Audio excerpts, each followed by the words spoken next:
Bom dia, boa tarde, boa noite. Eu sou o professor Davi Buturi e nós vamos para mais uma videoaula de probabilidade estatística. Hoje a gente vai introduzir a questão da teoria da decisão estatística e vamos falar da principal parte, que são os testes de hipótese. Beleza? Vamos lá?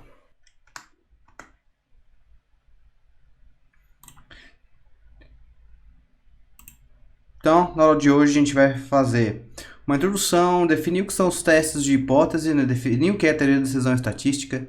Vamos falar de alguns conceitos importantes, como lateralidade, a forma geral dos tipos de testes de hipótese. E vamos falar dos tipos de erro que a gente pode cometer ao conduzir um teste de hipótese qualquer. A gente vai falar, por fim, dos testes Z para uma população e do teste T para uma população também. Na próxima aula a gente vai falar dos testes para duas populações. Por enquanto a gente vai se concentrar principalmente nos conceitos, nas definições, e em segundo lugar a gente vai abordar como executar alguns tipos de testes de hipótese. Vão ser da mesma forma que quando a gente trabalhou com intervalos de confiança, a gente usou 4 tipos de intervalos de confiança, nós vamos também abordar 4 tipos de testes de hipótese.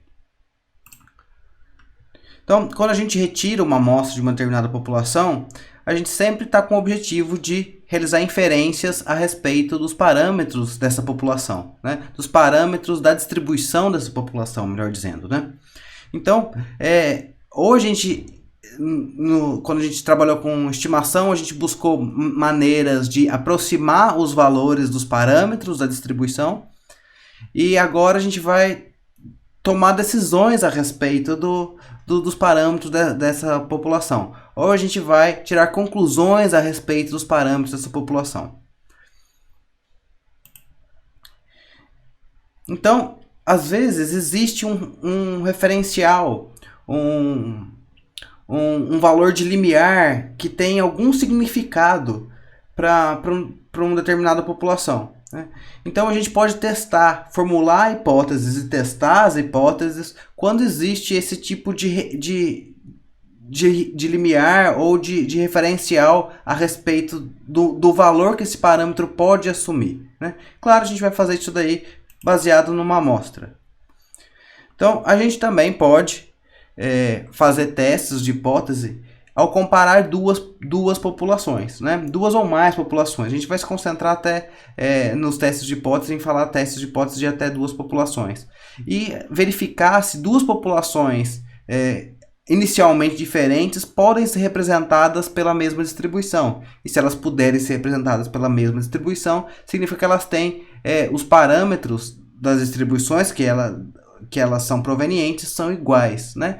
Então, basicamente é isso. Os testes de uma população, a gente vai comparar o parâmetro estimado a algum valor de referencial de interesse, de algum referencial científico, ou a gente vai testar se o parâmetro da população pode ser igual a um determinado limiar. E num segundo momento, nós vamos avaliar se duas populações podem ser representadas pela mesma distribuição ou que significa dizer que elas são representadas pelo mesmo conjunto de parâmetros. Então, para testar parâmetros de uma população, a gente formula hipóteses a respeito desses parâmetros, né? Então, essas hipóteses em estatística, elas são sempre denominadas hipótese nula. A gente vai sempre escrever a hipótese nula como sendo um H0 e a hipótese alternativa, que é sempre o H1. Então a gente vai confrontar essas duas hipóteses, a hipótese nula versus a hipótese alternativa, H0 contra H1. E a gente vai tomar as decisões. A gente vai decidir se a gente rejeita ou se a gente não rejeita a hipótese nula. Então, as decisões num teste de hipótese estatístico sempre se referem à hipótese nula ou hipótese de nulidade H0. A gente decide se rejeita ou se a gente não rejeita. Existe uma questão filosófica a respeito de se não rejeitar é igual a aceitar. Não é. É claro que evidência de ausência é diferente de ausência de evidência, né? Então, a gente vai sempre buscar usar o termo não rejeitar ao invés de aceitar uma hipótese, né? Então, se por acaso a gente não houver evidência para rejeitar H0, a gente diz que não rejeita H0 e não que a gente aceita H0. Eu não vou ser muito criterioso, nem muito... e vou ser flexível com relação a essa questão do aceitar ou não rejeitar. Mas é importante você ter em mente de que essas duas coisas são coisas diferentes e que não rejeitar não implica aceitar. Tudo bem? De novo, a máxima que eu gosto muito de usar: ausência de evidência não implica evidência de ausência.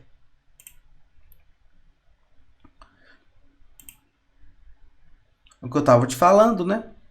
Então, a hipótese nula vai sempre propor que um parâmetro é igual a um determinado valor de referência, a um valor de interesse, um limiar científico, né?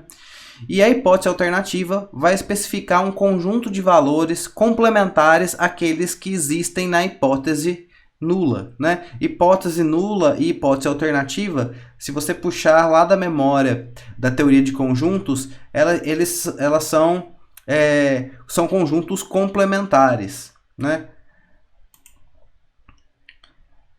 Então, os testes de hipótese eles vão ser classificados quanto à sua lateralidade de acordo com a hipótese alternativa. Veja, a hipótese nula sempre vai propor que o parâmetro é igual a um determinado valor de referência.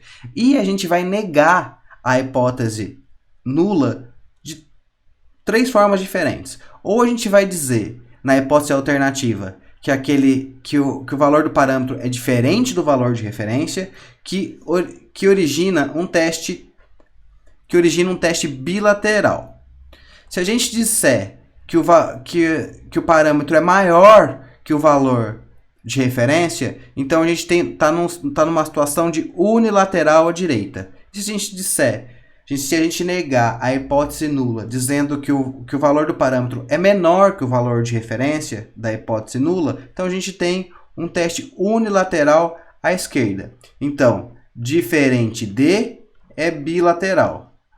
Maior que unilateral à direita.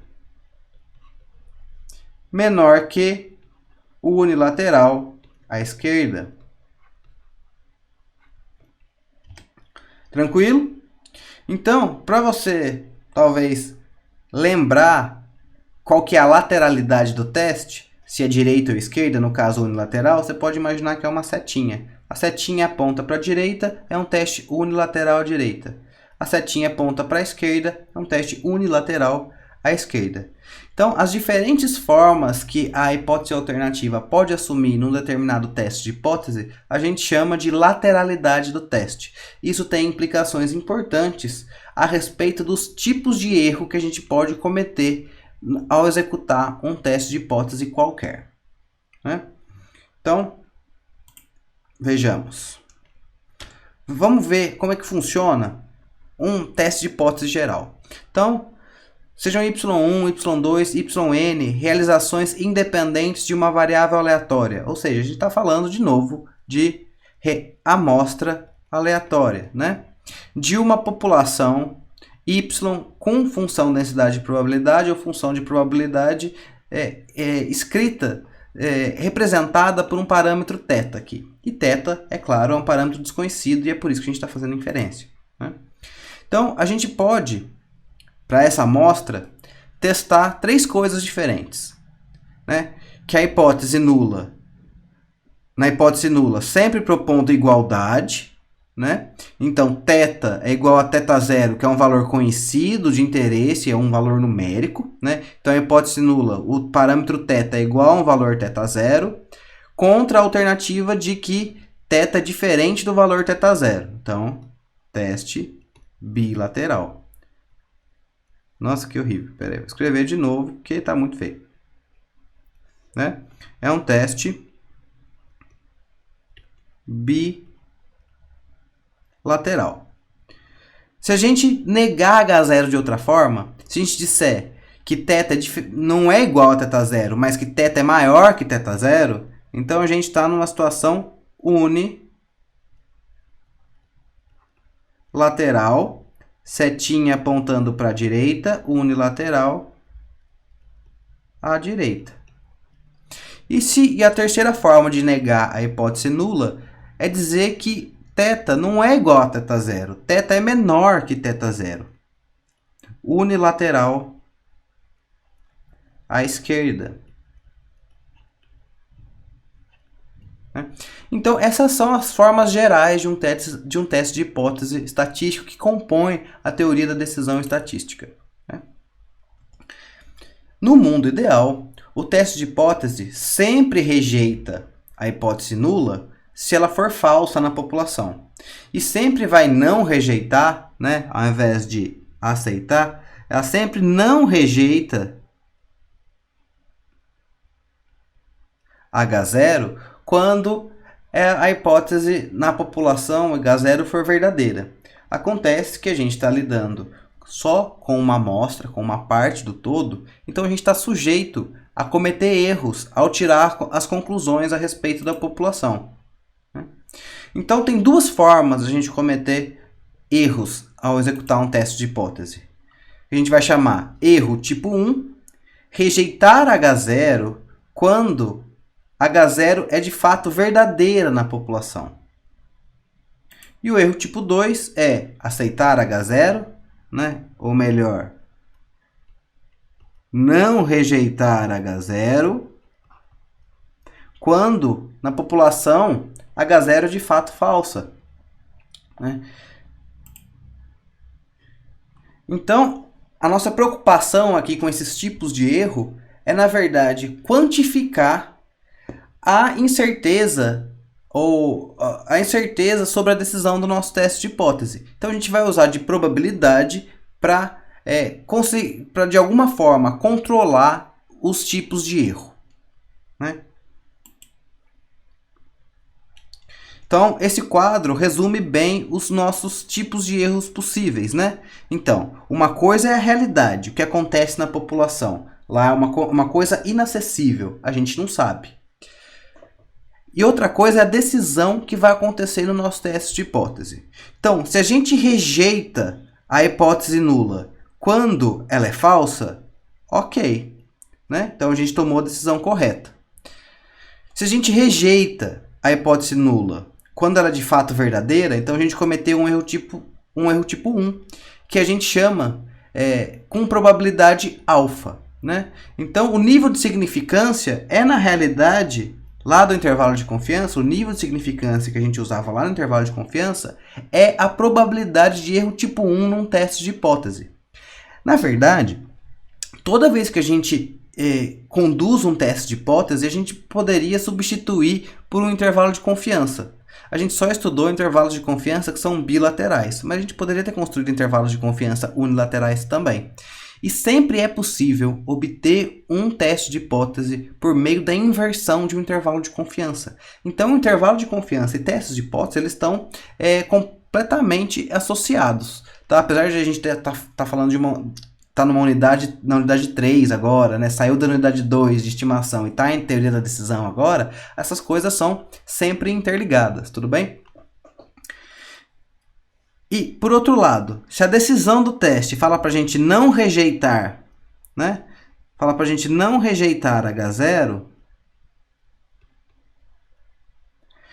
e na realidade H0 é verdadeira, ótimo, a gente acertou. Se a gente, por outro lado, decide não rejeitar a hipótese nula, mas ela é falsa, a gente cometeu um outro tipo de erro, um erro tipo 2, que a gente vai falar que ele tem probabilidade beta. Né? Então, alfa e beta são respectivamente as probabilidades de se cometer o erro tipo 1 e o erro tipo 2 em um teste de hipótese. Né? Então, é exatamente isso que eu estou te falando aqui. Ó. Sabendo que, dado que a hipótese nula é verdadeira, a probabilidade de rejeitar H0 é alfa, e sabendo que a hipótese nula é falsa, a probabilidade de rejeitar H0 é beta. É claro, a gente nunca sabe se a gente está cometendo um erro ou não. Se a gente soubesse, a gente não cometeria o erro, não é verdade? Então, um erro ou outro vai ser mais grave dependendo o tipo dependendo do tipo de problema que a gente está. Né? Por exemplo, se a gente estiver falando de um uso de medicamento. Então, uma coisa é a gente falar que um medicamento funciona quando ele não funciona, ou a gente falar que um medicamento não funciona quando na verdade ele funciona. Então, a gente fala que ele cura quando não cura, ou fala que não cura quando cura a doença, né? Então, nesse caso, o erro tipo 1 é pior que o erro tipo 2, porque a hipótese nula é de nulidade, que não existe efeito, né? Então, a hipótese nula aqui no nosso caso, a nossa H0, seria assim: não cura. Então, se eu rejeito H0,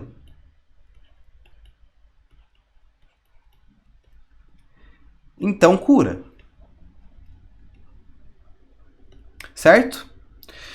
Só que se H0 for verdadeira na população e eu rejeitei, então eu cometi o erro tipo 1, que é, nesse caso, o mais grave, né? Dizer que o medicamento funciona quando ele não funciona. Então, de fato, esses testes de hipótese e o nível de significância, os níveis de significância cunhados, né, de 1% ou 5%,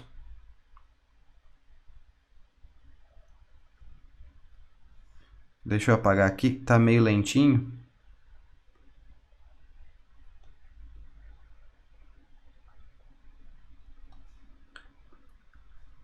Os níveis de significância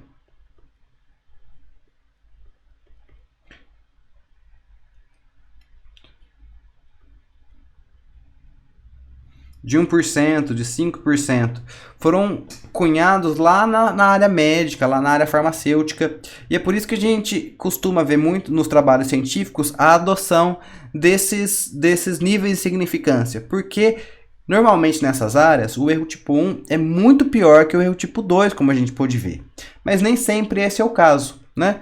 Porque o que acontece? Quando a gente diminui o erro tipo 1, a gente deixa o erro tipo 2 variar livremente. Na verdade, o erro tipo 1 é o único tipo de erro que é controlável, que é arbitrário, a gente escolhe qual a probabilidade de cometer ele. Veja, não exatamente saber se a gente comete ou não, mas a probabilidades de cometê-lo ou não.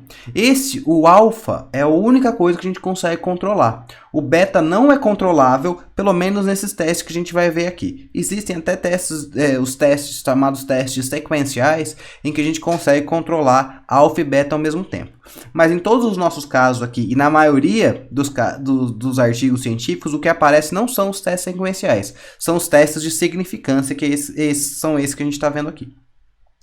Então, nos testes de significância, o erro tipo 2 não é controlável. A probabilidade beta, ela não é sequer conhecida. Então, e à medida que a gente reduz o erro tipo 1, a gente deixa o erro tipo 2 variar livremente. Então, só tem duas formas da gente diminuir a probabilidade de erro tipo 2. Quando ou a gente deixa o alfa maior, lá 20%, por exemplo, a gente nunca vai deixar ele igual a 50%, né? Mas 20%, 15%. Então, quando a gente deixa o alfa maior, o beta decresce. Ou quando a gente aumenta o tamanho da amostra. À medida em que a gente aumenta o tamanho da amostra, o beta, a probabilidade de erro tipo 2 também cai, né? Inclusive, o complementar do erro tipo 2, o 1 menos beta, né?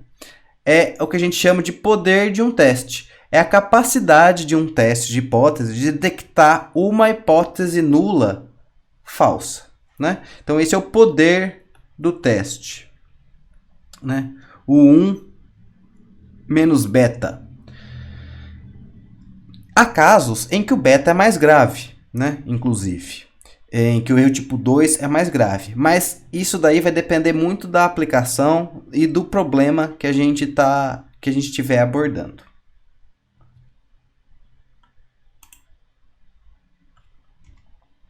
Então, vamos ver o nosso primeiro problema em testes de hipótese. Da mesma forma que a gente viu 4 intervalos de confiança, 2 deles exatos e 2 assintóticos, aqui vai acontecer, os nossos testes de hipótese vão ser equivalentes àqueles intervalos de confiança. A gente vai ver 2 testes exatos e 2 testes de hipótese que são assintóticos, de acordo com os mesmos, nas mesmas situações. Exatos, teste Z para média normal, quando a variância é conhecida. Teste Z assintótico para média Poisson, teste Z assintótico para proporção binomial e, finalmente, teste T exato para média normal, quando a variância é desconhecida e também precisa ser estimada. Você vai ver que é super tranquilo e vai funcionar tudo da mesma forma que funcionam os intervalos de confiança. Vamos lá? Seja y1, y2, yn, uma amostra aleatória de uma população supostamente normal, com média μ desconhecida, a respeito da qual a gente quer fazer o teste de hipótese, e variância conhecida, sigma ao quadrado. Então, no nosso teste bilateral, a gente vai testar que a média μ é igual a μ0, um valor de referência qualquer aqui, e como esse teste é bilateral, a nossa hipótese alternativa afirma que a média μ é diferente desse valor μ0 de referência aqui. A estatística do teste, ou seja, o que a gente tem que calcular para executar o teste, o nosso z estrela é a média da amostra, o y barra, menos o valor de referência, dividido pela raiz quadrada da variância sobre o tamanho da amostra, né? Isso daqui, sob a hipótese nula, ou seja, as estatísticas de teste de hipótese são sempre construídas pensando na hipótese nula. Sob hipótese nula, essa quantidade aqui, z estrela, tem distribuição normal padrão. E a gente vai rejeitar, a nossa regra de decisão para rejeitar a hipótese nula vai ser, se o módulo de z estrela, se o módulo dessa quantidade que a gente calcular aqui for maior que o valor z alfa sobre 2 da tabela, a gente rejeita a hipótese nula a 100% de significância.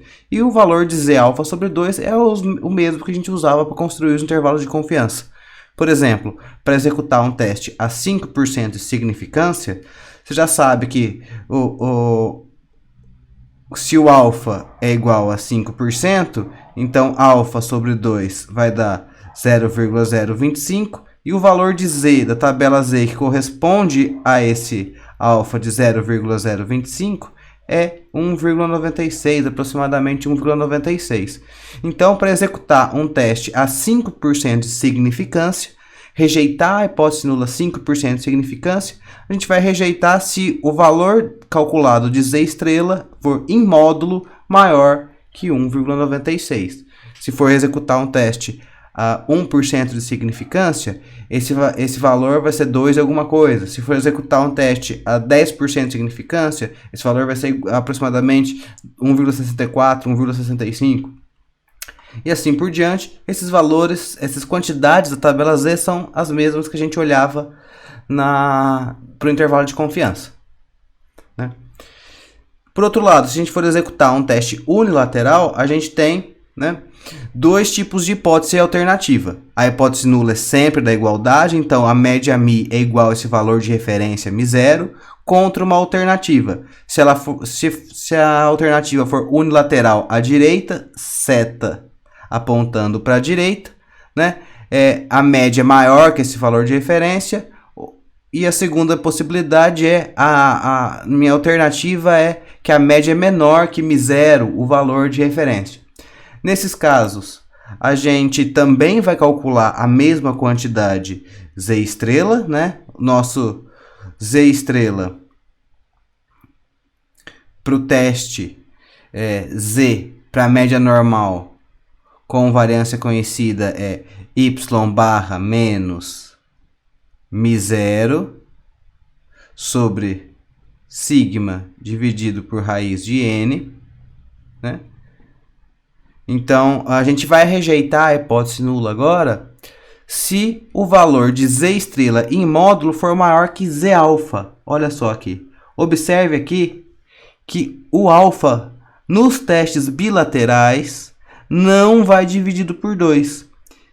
né? Então, se a gente quiser executar um teste unilateral, a gente não divide o alfa por 2. Você pode até fazer a brincadeirinha, né? Uni divide por 1, bi divide por 2. E para saber aonde você, qual que é o alvo que você tem que procurar nas tabelas, né?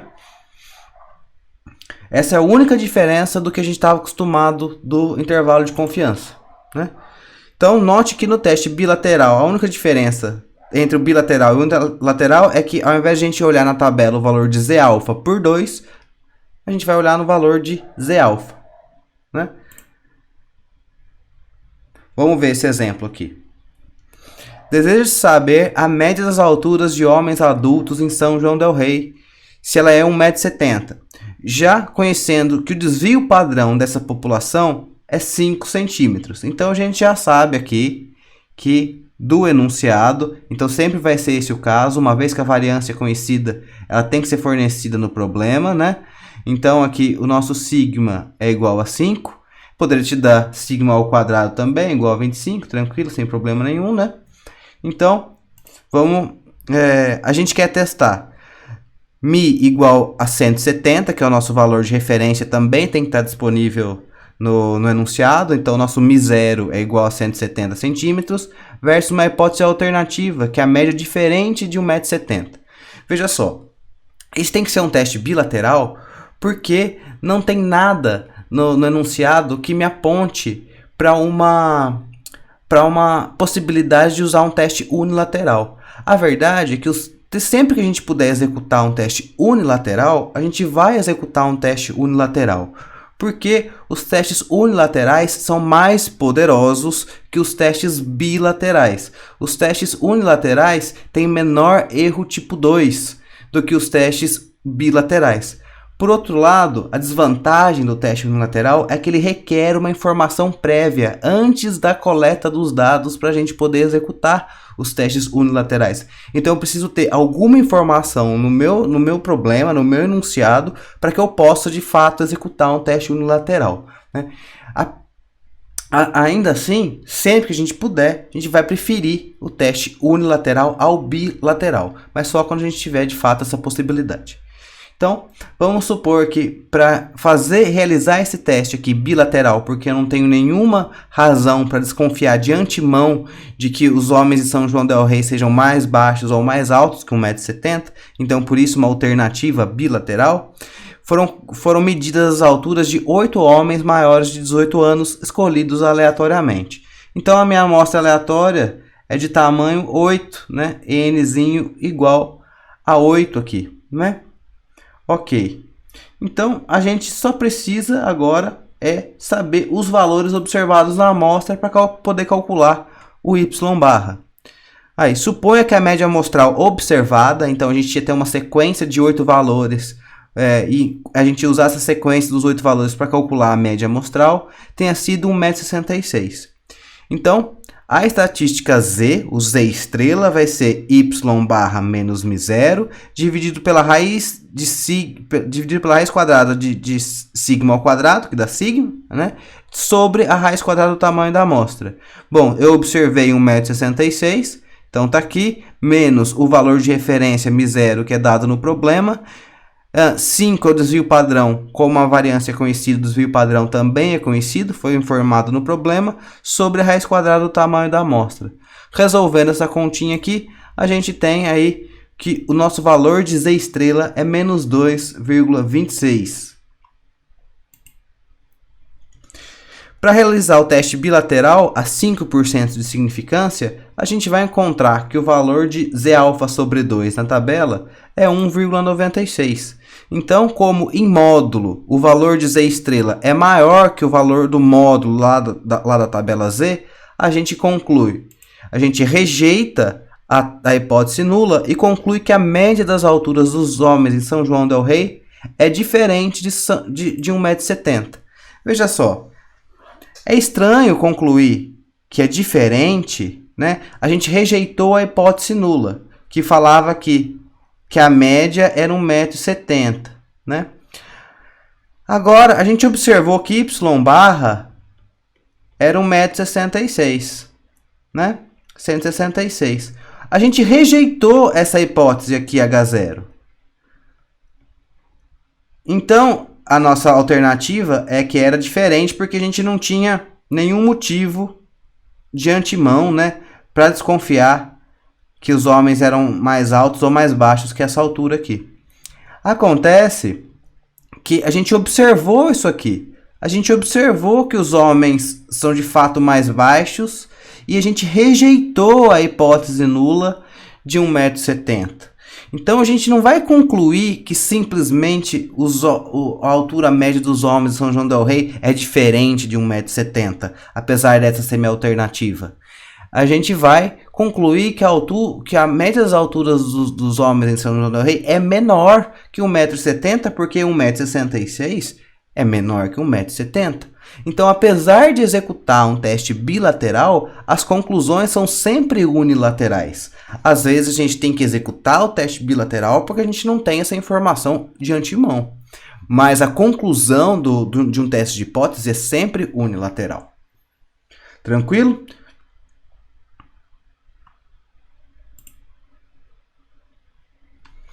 Então, se a gente construísse um intervalo de confiança para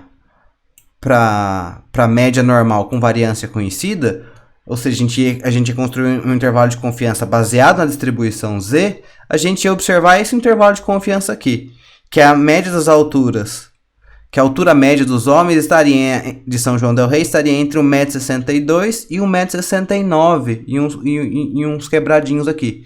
De fato, o valor de referência da hipótese nula não está dentro do intervalo de confiança. E foi justamente por isso que a gente rejeitou a hipótese nula. Então, é nesse sentido que eu disse para vocês mais cedo que todo teste de hipótese pode ser construído pela inversão de um intervalo de confiança. A gente pode verificar se o determinado valor de referência está ou não está no intervalo de confiança. Isso funciona para todos os casos, para todos os testes de hipótese bilaterais, né? Porque o intervalo de confiança a gente aprendeu a construir ele de forma simétrica e bilateral, né? A gente poderia ter construído intervalos de confiança unilaterais e aí a gente usar Z-alfa ao invés de Z-alfa sobre 2, né? Então a gente sempre pode tomar decisão baseada no intervalo de confiança, porque ele é uma forma de testar, ele é o inverso de um teste de hipótese, né? Então a gente pode sim também tomar decisão baseada no intervalo de confiança, só tem que tomar cuidado com a questão do bi ou do unilateral.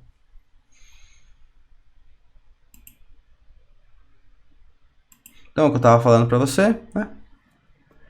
Então, vamos ver agora o teste Z para proporção binomial de uma população. Também vai ser similar à construção dos intervalos de confiança, né? Então, seja Y1, Y2, Yn, uma amostra aleatória de uma população supostamente binomial de parâmetro P desconhecido e o índice binomial M sempre conhecido, né? E a gente está supondo aqui mais que o M é igual a 1, né? No teste bilateral de interesse, a gente vai testar que P, a probabilidade binomial, é igual a um valor P0 de referência, né? Versus uma alternativa de que o P é diferente desse valor de referência P0, né? A verdade é que esse é um teste bilateral, por isso que apareceu o diferente aqui, né? Então, a nossa estatística de teste, nosso Z estrela, vai ser y barra menos P0, y barra porque ele é o estimador de P, né, o P chapéu menos o P0, sobre a raiz quadrada de P0, 1 menos P0 sobre N, que é a variância do estimador de P quando M igual a 1 sob a hipótese nula, né? Então, aqui embaixo você tem que tomar cuidado no denominador de Z estrela, que é sempre usando a hipótese nula. A estatística de teste é obtida usando a hipótese nula, né? A estatística de teste só vai ter a distribuição normal padrão aqui se a hipótese nula for verdadeira, ou na suposição de que a hipótese nula seja verdadeira, para a gente poder rejeitá-la ou não. Mesmo esquema, a gente vai rejeitar a hipótese nula se o valor de Z estrela calculado for maior que o valor de Z alfa sobre 2 lá da tabela Z, né? Então, aqui também vai funcionar da mesma forma a questão do teste unilateral. Se a gente estivesse testando que P menor que P0 ou P maior que P0, o valor nosso da tabela Z, o valor de Z crítico, né, vai ser aquele cuja probabilidade acumulada é alfa, não o alfa sobre 2. Né? Esse exemplo 2 a gente vai ver no nosso encontro síncrono, vou discutir com vocês lá no encontro síncrono. É uma questão bastante interessante que trata do acontecimento ou não de um segundo turno numa grande cidade, e a gente nesse tipo de problema o valor de referência emerge naturalmente, porque só há segundo turno se a probabilidade ou a proporção de eleitores que escolhem um candidato for maior que meio, for maior que 50%, né? Se o candidato tiver 50% dos votos mais um. Então, a questão do valor de referência, do limiar prático, aparece naturalmente nessa questão. A gente vai explorar esse exemplo lá no nosso próximo encontro síncrono. Então, pessoal, vamos ver o nosso terceiro teste de hipótese para uma população. Também é um teste assintótico, né? Porque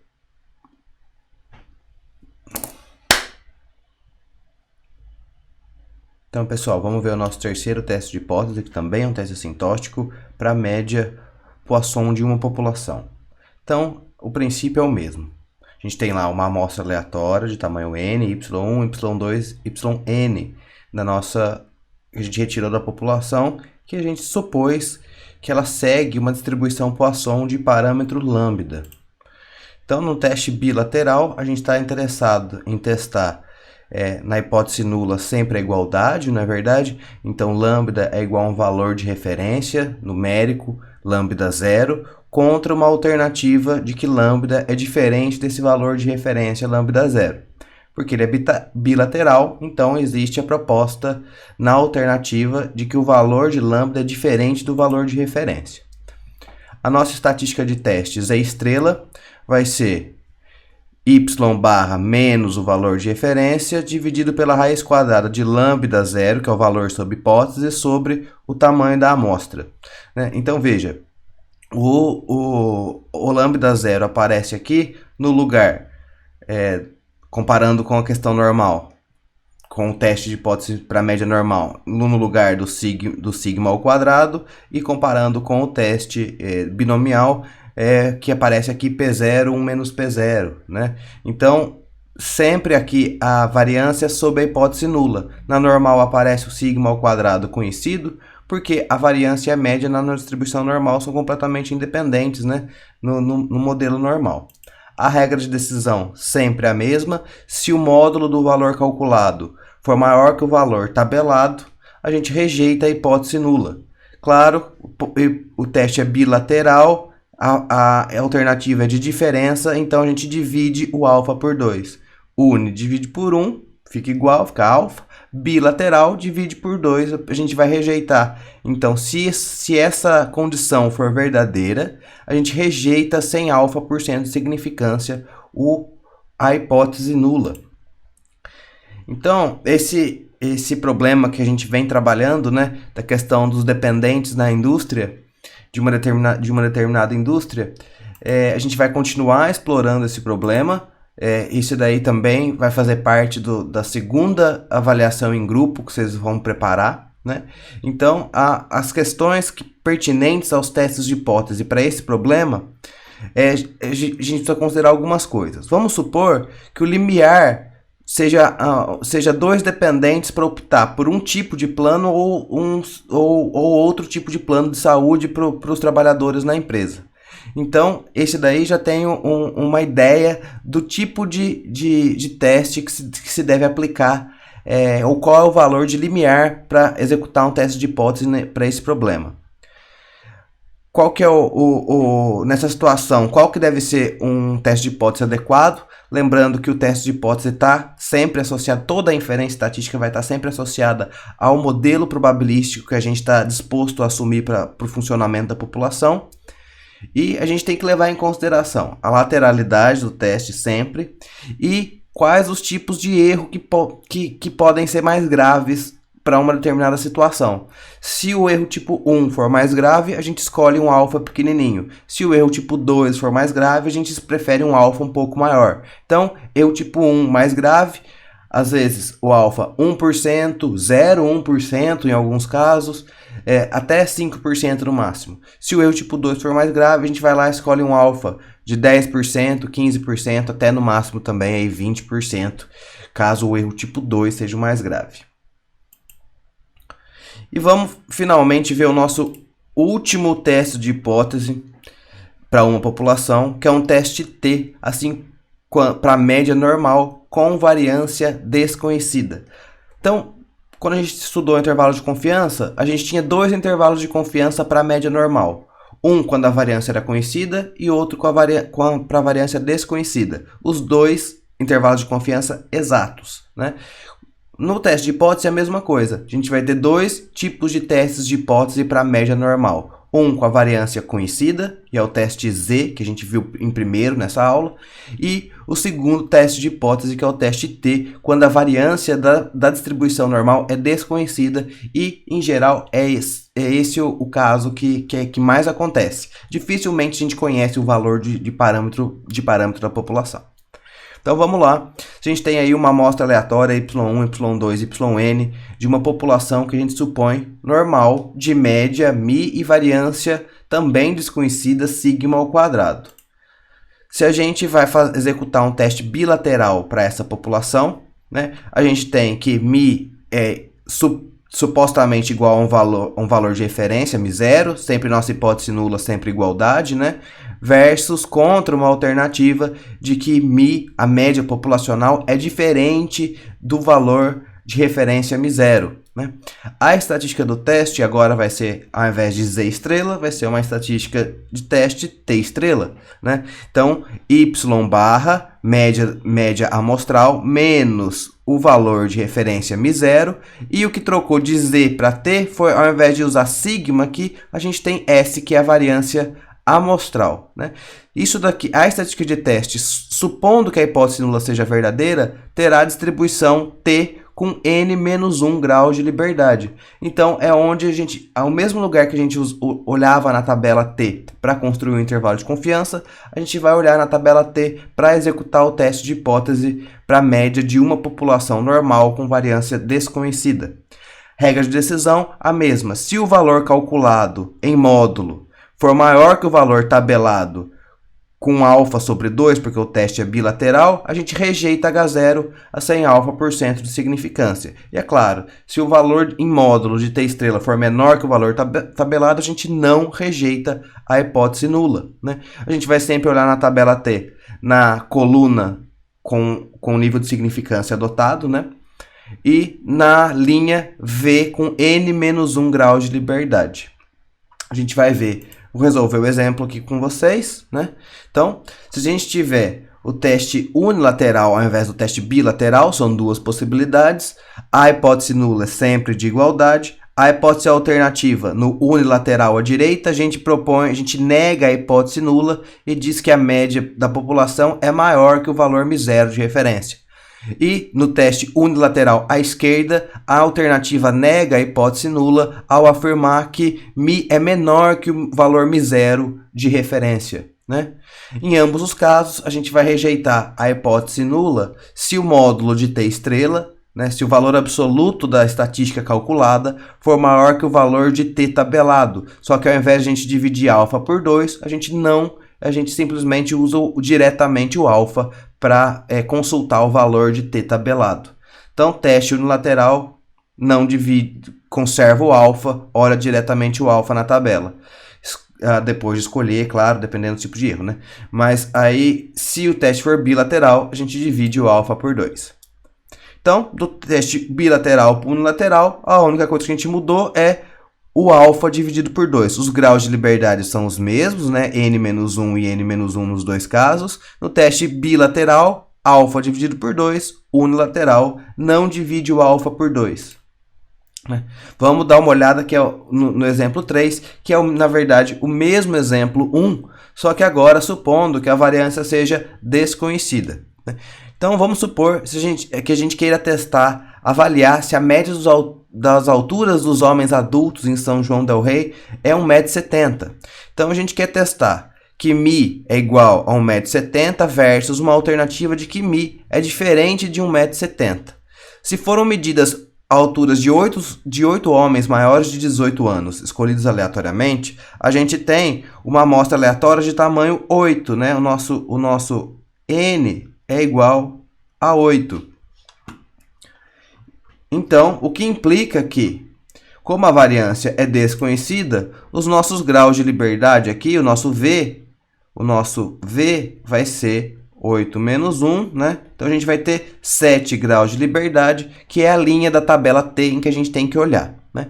Então, se nessa amostra de tamanho 8, a gente obteve uma média amostral de 1,66 m e uma variância amostral de 25 cm², a nossa estatística T vai ser y barra calculada a partir da amostra, 1,66 m, menos μ0, que é um valor de referência, sempre disponível no enunciado, 1,70 m, dividido pela raiz quadrada da variância, raiz quadrada de 25, 5, sobre a raiz quadrada do tamanho da amostra, que é o nosso N é 8. Foram selecionados 8 homens aleatoriamente. Então, a nossa estatística T estrela deu menos 2,26. O menos não vai interessar, porque a gente sempre vai avaliar as estatísticas de teste em valor absoluto, né? O módulo. Então, o nosso último passo é consultar o valor da tabela. Se a gente adotar alfa igual a 5%, e o nosso teste é bilateral, então significa que a gente tem que dividir o alfa por 2. Então, o nosso alfa por 2 vai ser igual a 0,025. Então, é nessa coluna da tabela T que eu tenho que olhar. Então, na linha 7, na coluna 0,025, eu obtenho o valor de 2,3646. Como o valor de T foi menos 2,26, mesmo em módulo, ele é menor que o valor tabelado, né? Então, fica aqui, se você olhar em módulo, isso aqui vai dar mais 2,26, mais 2,26 é menor que 2,36. Portanto, a gente não rejeita a hipótese nula, né? Então, não há evidência para sugerir que a média das alturas dos homens de São João del Rei é diferente de 1,70 m. Então, a gente não rejeita Pode ser que a média das alturas dos homens em São João del Rei, pode ser que a média das alturas seja 1,70 m. A gente não tem evidência para rejeitar essa hipótese. Pelo menos nessa amostra, pelo menos com esse tamanho de amostra. A mesma coisa, se a gente construir um intervalo de confiança para a média, usando esses dados, usando a distribuição T, porque a variância é desconhecida, a gente vai observar que 1,70 m está dentro do intervalo de confiança de 95%. E foi exatamente por isso que a gente não rejeitou a hipótese nula, né? Então, se ele estivesse fora, a gente rejeitaria. Como ele está dentro, a gente não rejeita. Veja, a gente só pôde fazer essa construção do intervalo de confiança porque o nosso teste de hipótese é bilateral. Então, comparar o valor de referência, se ele está dentro ou fora do intervalo, é ok. É tranquilo e vai valer sempre. Só não vai ser verdade caso a gente esteja executando um teste unilateral. E sempre que a gente tem informação para executar um teste unilateral, a gente prefere executar o teste unilateral porque ele tem menor erro tipo 2. Já falei isso, mas é sempre bom reforçar. Opa, desculpa. Então, pessoal, essa foi a nossa videoaula de hoje. Na próxima aula a gente vai trabalhar um pouco com os testes de hipótese para duas populações, quando a gente quer comparar se dois modelos probabilísticos podem ser representados, se duas populações, melhor dizendo, podem ser representadas pelo mesmo modelo probabilístico. É também uma aula super importante. Eu adoro testes de hipótese, e a gente vai ter uma terceira aula ainda de teste de hipótese, que é justamente a verificação se o modelo probabilístico é ou não adequado para a população. Então, a gente sempre veio supondo se um determinado modelo probabilístico, né? A gente nunca avaliou se aquele modelo probabilístico pode ser de fato adotado para a população. Então, essa vai ser a nossa terceira aula a respeito de teste de hipótese. Eu espero que vocês tenham gostado. Essa aula é um pouco pesada, que é cheia de conceitos no começo, mas a execução dos testes de hipótese são todas muito parecidas, sempre muito tranquilo, tá? Então, se você resolver os exercícios que tem lá no portal, tenho certeza que você vai estar bem. Então, eu espero que você tenha gostado. Até a próxima.